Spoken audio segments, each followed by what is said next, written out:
옛날 강원도 두매산골에 방득이라는 신만이가 살았습니다. 그는 연로한 어머니를 홀로 모시며 겨우 생계를 이어나갔습니다. 그러던 어느 날 마을 사람 2명이 방득이 집을 찾아왔습니다. 어이 방득이, 집에 있는가? 산삼 캐러 설악산으로 한번 가볼까 하는데 자네도 따라 나설 텐가? 잠시 기다려보게. 내 금방 준비함세.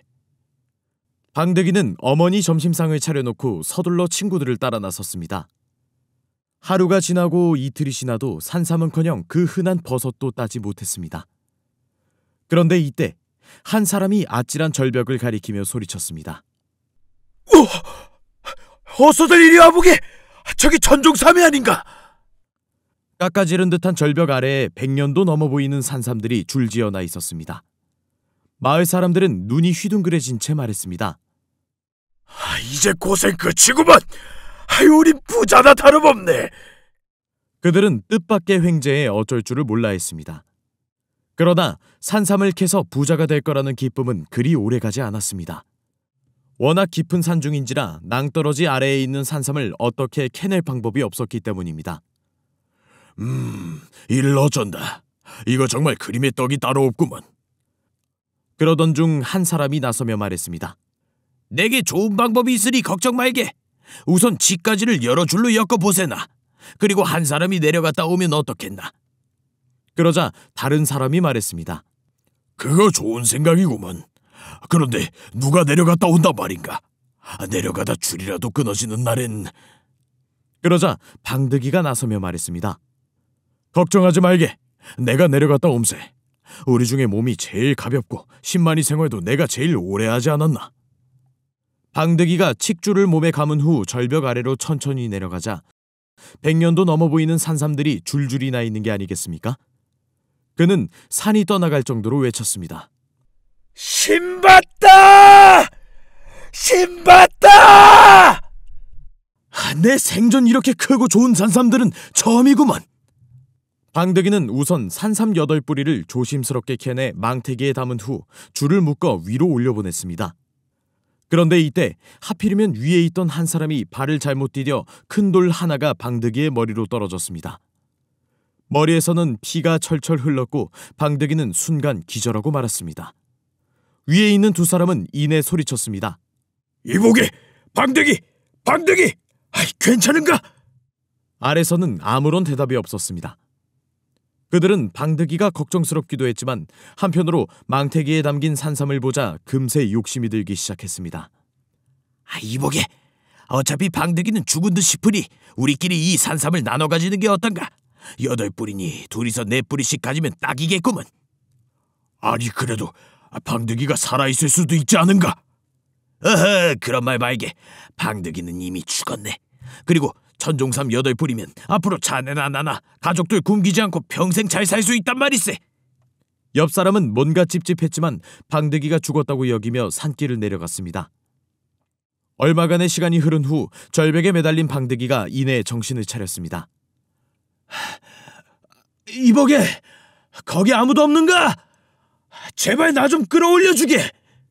아무리 소리쳐도 메아리만 들려올 뿐 인기척은 없었습니다. 방득이는 다친 몸이라 날개가 돋지 않는 한 절대 위로 올라갈 방법은 없었습니다.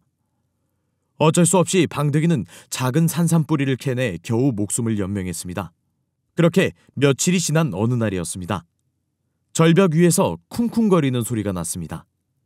아니, 이게 무슨 소리지? 그것은 도끼로 나무를 찍는 소리였습니다. 방득이는 있는 힘을 다해 소리를 질렀습니다. 이보시오! 거기 아무도 없어! 나 좀 살려주시오! 이보시오! 나무꾼이 그 소리를 듣고 절벽 아래를 살폈습니다. 아니, 거기서 혼자 뭐 하는 게요? 그러자 방득이가 말했습니다. 산삼을 캐러 절벽 아래에 내려왔다 꼼짝달싹 못하게 되었어. 제발 나 좀 살려주시오. 알았어. 잠시 기다려보시오. 나무꾼이 칡줄을 만들어 천천히 끄집어 올리자 방득이는 겨우 목숨을 구할 수 있었습니다.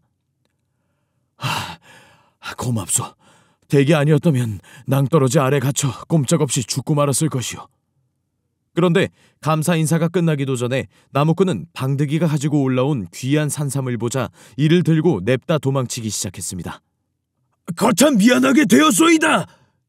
방득이는 허탈한 웃음을 지으며 그저 나무꾼을 바라다 볼 뿐이었습니다.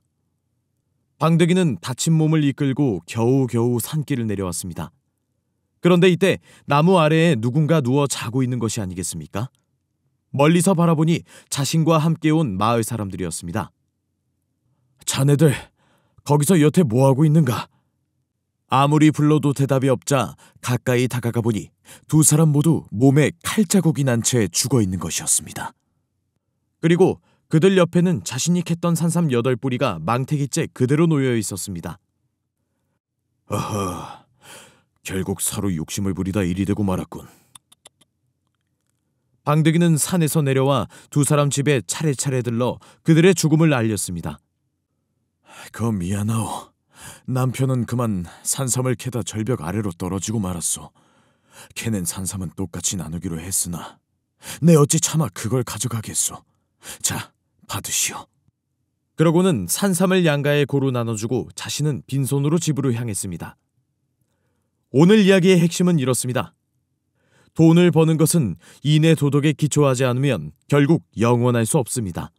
즉, 도리를 망각한 채 부귀와 권력을 얻었다 손치더라도 이는 절대로 영원히 유지될 수 없다는 뜻입니다. 만약 방득이가 마지막에 저 산삼을 양가에 나눠주지 않고 혼자 꿀꺽했다면 이후 삶은 어떻게 변했을까요? 감사합니다. 부골님이었습니다.